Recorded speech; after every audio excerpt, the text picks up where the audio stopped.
BNP বাংলাদেশের সর্বোচ্চ জনপ্রিয় দল এই মুহূর্তে ফ্যাসিস্ট হাসিনার পরে।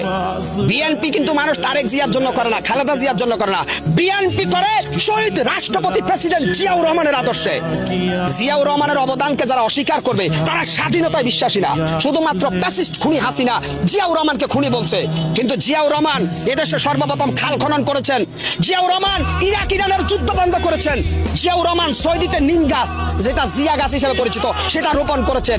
জিয়াউর রহমান ছিলেন এদেশের কৃষক শ্রমিক মেহনতি মজলুম জনতার মুক্তির মহানায়ক। জিয়াউর রহমানকে যারা খাটো করে তারা সত্যিকার অর্থে দেশদ্রোহী। শহীদ রাষ্ট্রপতি জিয়াউর রহমান সৈনিক হিসাবে বাংলাদেশ সেনাবাহিনীর গর্ব। শহীদ রাষ্ট্রপতি জিয়াউর রহমান যুদ্ধ করেছেন ময়দানে, বঙ্গবন্ধু 7 মার্চে ভাষণ দিয়েছেন, উনার ডাকে মানুষ ঐক্যবদ্ধ হয়েছে, আর মাঠ পর্যায়ে যুদ্ধ করেছে জিয়াউর রহমান। অতএব স্যালুট শহীদ রাষ্ট্রপতি জিয়াউর রহমানকে। জিয়াউর রহমানকে যারা নিয়ে